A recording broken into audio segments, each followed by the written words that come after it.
You know, when you have a show about gratitude, you've got to be grateful for your sponsors. And in our life of gratitude, you know, we all have guides.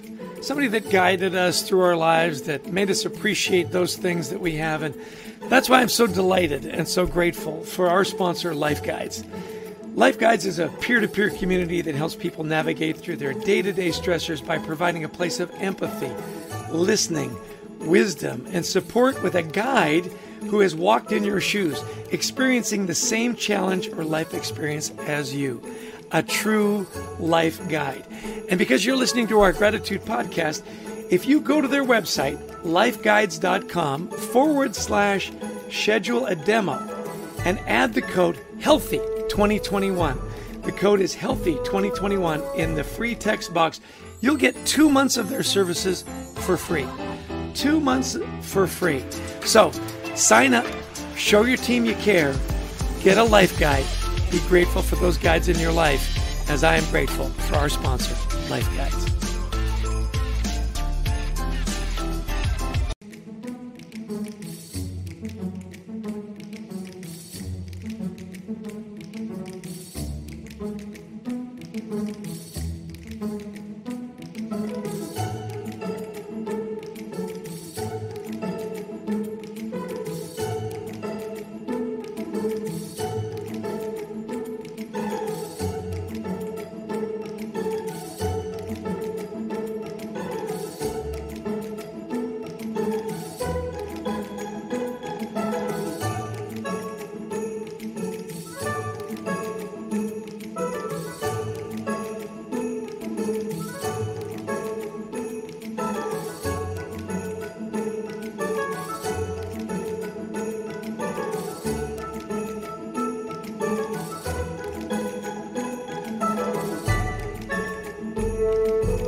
Welcome to Leading with Gratitude Live. I'm your host, Chester Elton, the apostle of appreciation, coming to you live and in color from the, I think what you can say, the gratitude epicenter of the universe, which is Summit, New Jersey.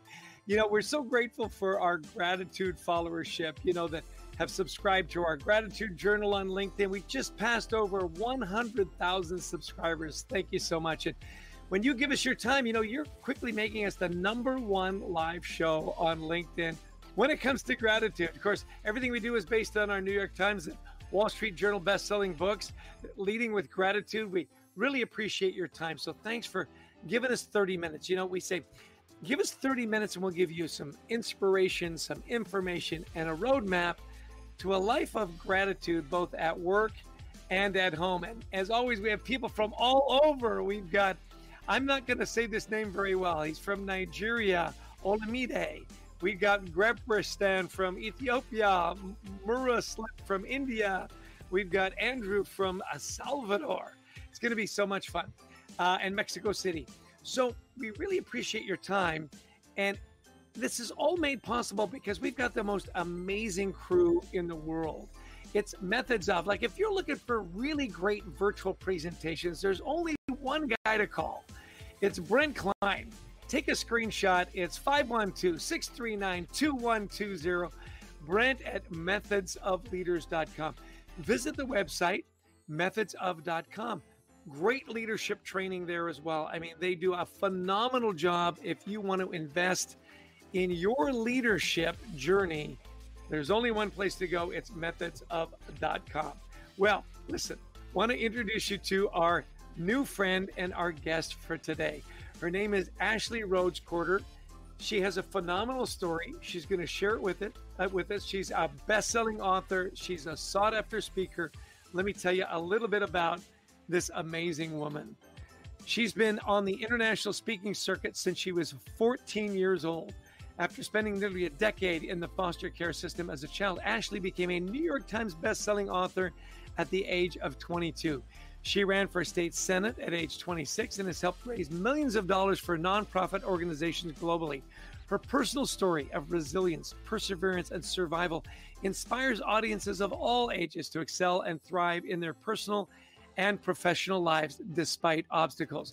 Ashley's second memoir, 3 More Words, debuted at #1, and Ashley's first book, 3 Little Words, has been optioned by Hollywood producer Kathy Conrad.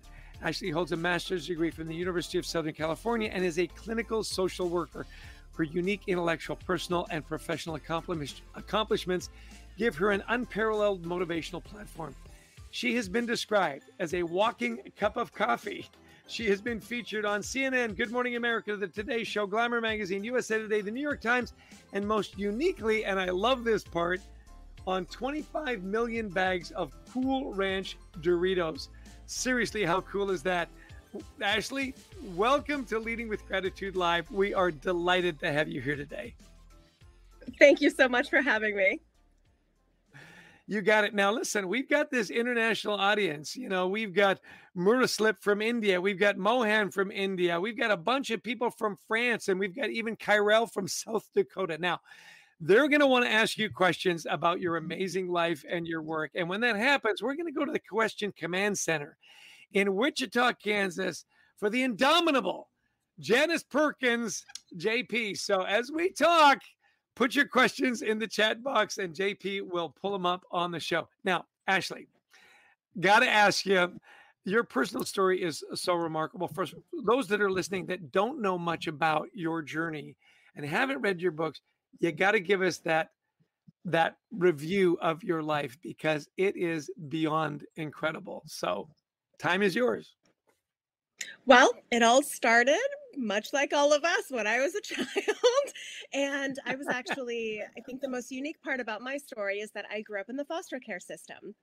So when I was just a toddler, I was placed in Florida's foster care system where I spent nearly 10 years and had 14 different placements. What is unique about this in terms of a global audience is that foster care in various forms exists all over the world. There are millions of children who are in unfortunate circumstances, be it from poverty, crime, drug abuse, child abuse, neglect. So that's really the root of where my advocacy began because I was a foster kiddo. So I used my adverse childhood experiences to help inspire the work that I do today. And I've had the opportunity to travel the globe working with organizations and governmental entities to help provide solutions for how we can create resiliency for children who come from untraditional backgrounds or those who have been displaced from their families of origin. And these are circumstances that can be found globally.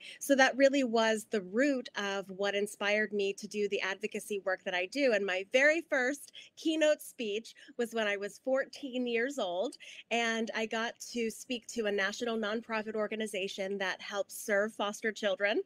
And I learned, like, wow, this really could be an opportunity to use my story, use some of the most painful parts of my past, elements that ordinarily maybe I would have been ashamed about or perhaps would have tried to hide.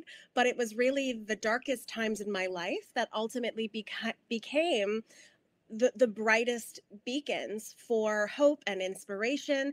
And it really gave me the courage to use my story to try to help other people in whatever difficulties they may be facing in their own lives, or to also reinforce the work that others do. Because working in nonprofit or child welfare, these can be really thankless positions, but all the helpers out there all over the world need to know that your efforts do matter.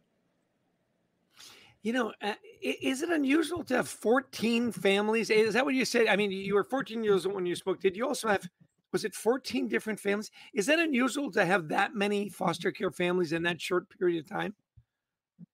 Well, here in the US, there are upwards of 500,000 children who are in the foster care system. And sadly, my Wow. story is one of the typical outcomes. There are kiddos who get bounced around. We aren't really given a lot of explanations. And every state, every city, every area does things so differently. So there really is no uniformity or vehicles for communication regarding best practice or how we can, as communities, best come together, companies, the education system, how to work collaboratively to help create solutions in communities.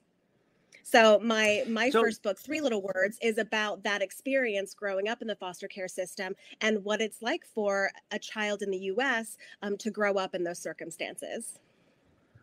yeah. That was going to be my next question. So you've written two books, Three Little Words and Three More Words. And for those of you that haven't got them, they've got thousands of reviews on Amazon. They're New York Times best-selling books.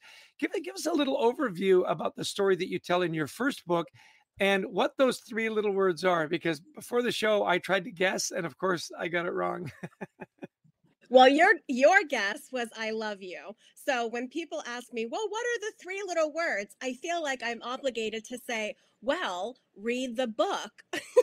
But in reality, the three little words were not what people expect. A lot of people think of adoption or foster care as kind of rainbows and sunshine, but the reality is that there are a lot of elements that are really challenging. And for me, I was adopted when I was 12 years old. So I had had so many people in my life that disappointed me or let me down. And in one foster home, I was horrifically abused. I later learned that more than 25% of my caregivers were or became convicted felons. So I was Oh placed my in God. homes with people who had problems with drugs, alcohol, violence, pedophilia.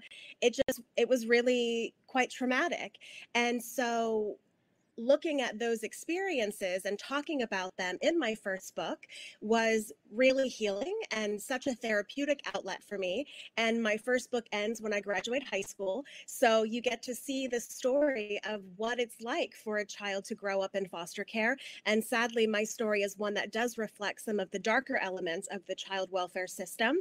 But that's why I think it's equally important to share the positive elements of resiliency and overcoming, because your initial circumstances don't have to define what the rest of your life will be. And if you're able to reframe and refocus on some of the elements and the things that you've gone through, you can learn that your adversity is actually what makes you that much more capable of success.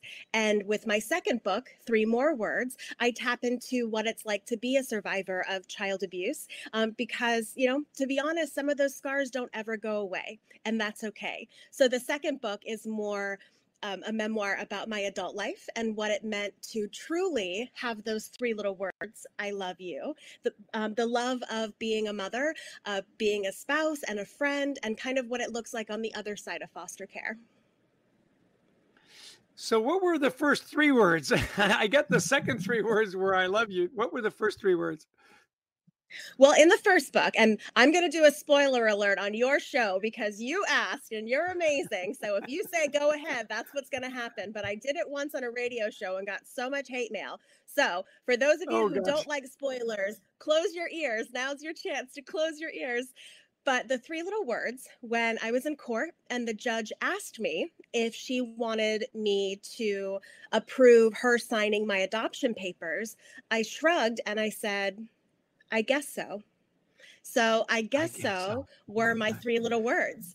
And they were very honest because I didn't believe in happily ever after. I didn't believe, like, this adoption thing was almost too good to be true. This family, there were no locks on the cabinets, and I had like my own room, and like these people were maybe a little too nice. So I was sort of waiting for something to happen or waiting for the ball to drop in some way.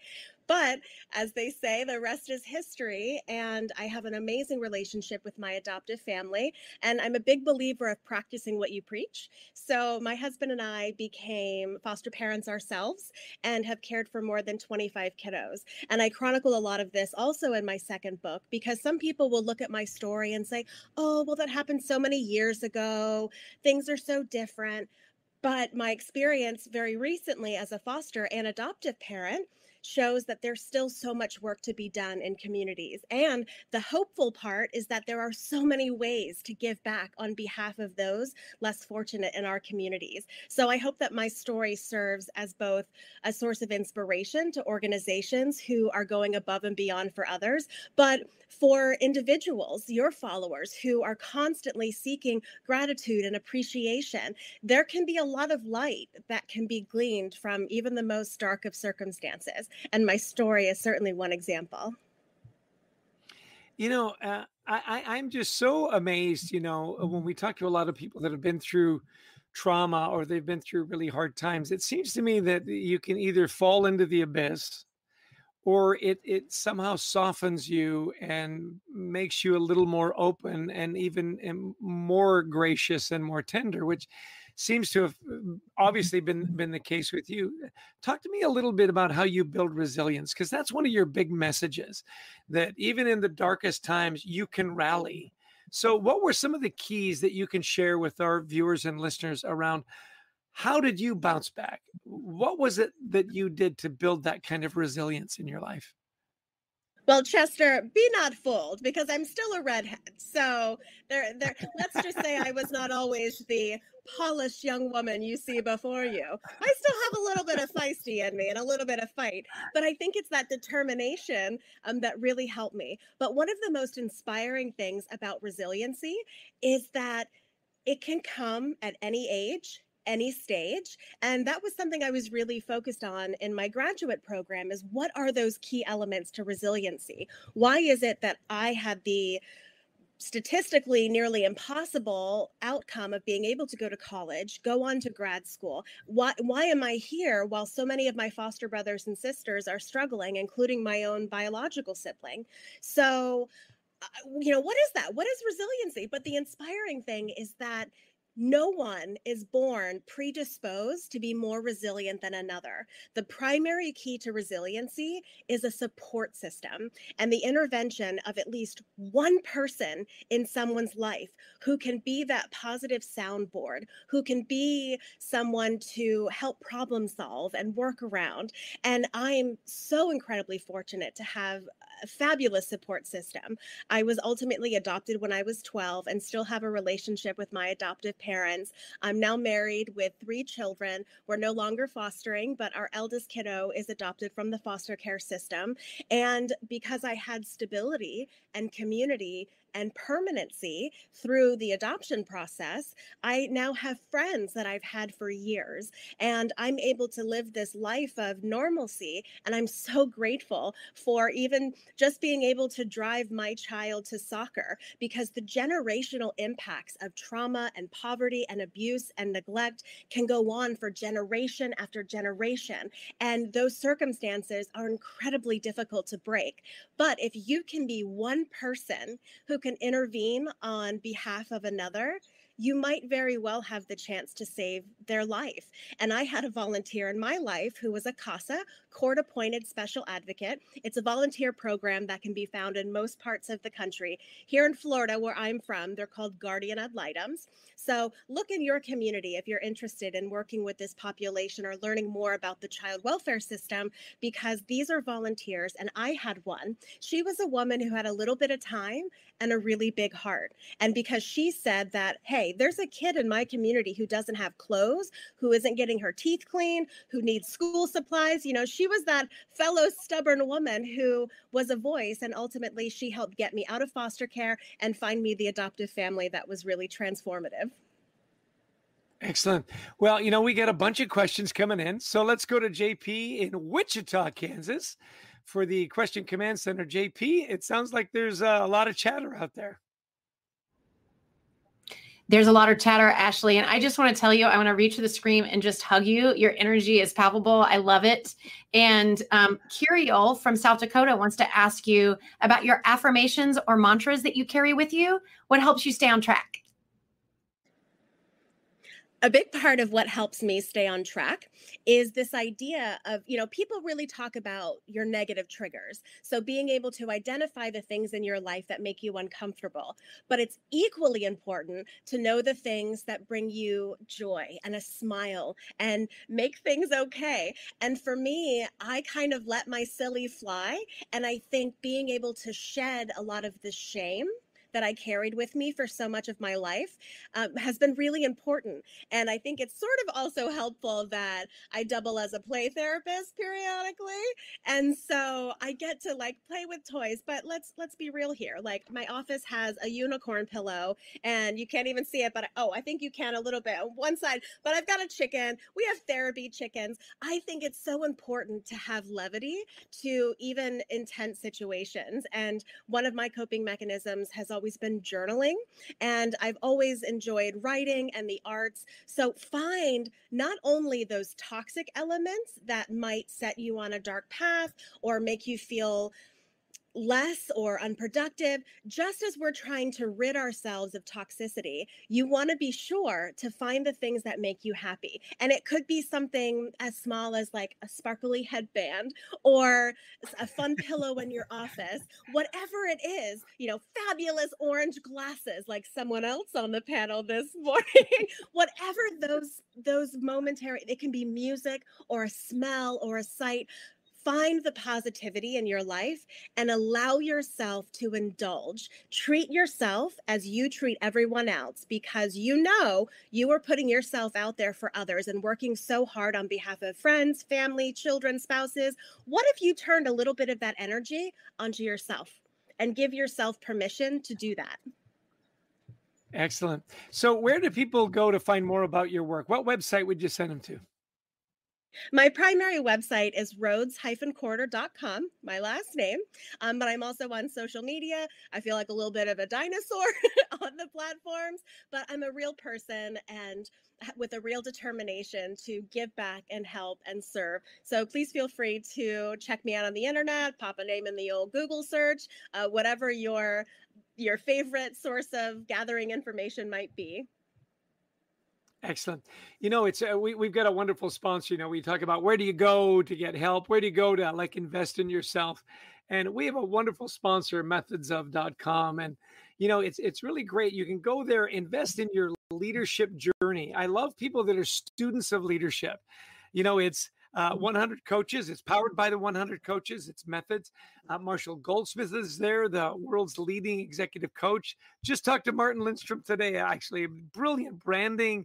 We got Hortense Le Gentil. She talks about putting things in alignment and helping women rise with Sally Helgeson. I even have a course on there on teamwork. So to learn more, go to methodsof.com. Now, because you're a listener and you've participated in our show, we have a great offer for you, a 50% discount. As you go through and you select the courses you want, just go to the checkout, put in Gratitude 2021. You get a 50% discount. It's a great deal. Methodsof.com. Invest in your leadership journey. Well, listen, we've got more questions. So, JP, I want to go back to you because there's some great questions about how do you inspire people and what are the changes. So, JP, take it away. Hey, Ashley, Murali from India asked, what was the turning point in your life? And then he also asked for some happy comments from people who have read your book. Some really big turning points in my life were actually ones that I thought were going to be the moments that broke me. I was in one foster home where we were, again, beaten, starved, locked outside, forced to swallow hot sauce. There were 16 kids sharing 2 bedrooms in a very small trailer home. And these were just awful circumstances. But I was the kind of kid that was like, man, this sort of stinks. And so I would go to school and I would tell my teachers or educators or anyone that would listen to me, I would tell them what was going on in this home. And I had no idea what was going to happen, but eventually I was removed from this foster home because I was causing too much trouble.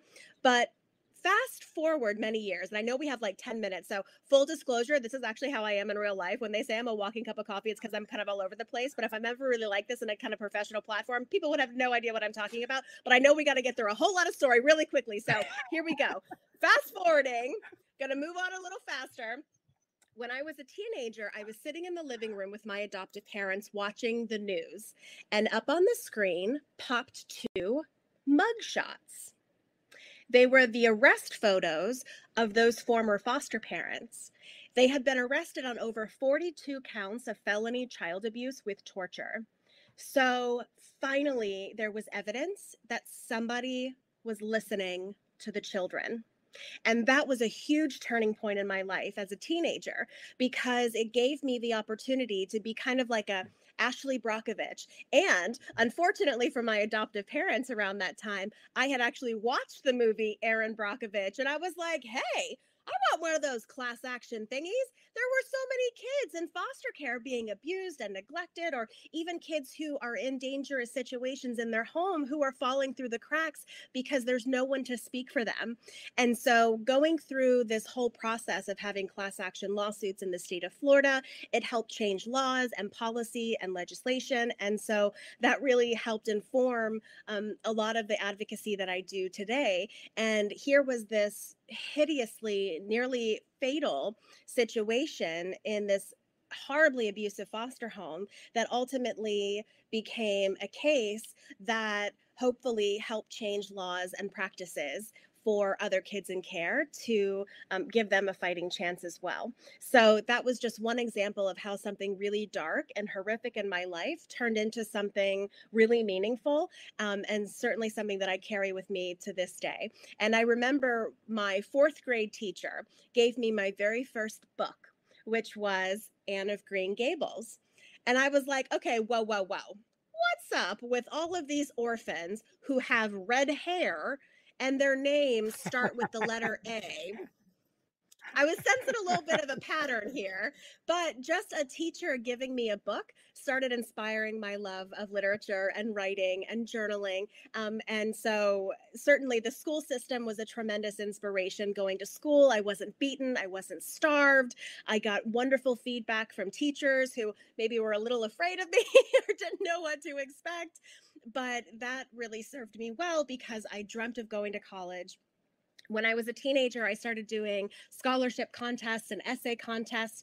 And one of my bigger wins was an essay contest for the New York Times Magazine. And they asked you to write about a day that was really life-changing. And I wrote an essay as a teenager called 3 Little Words.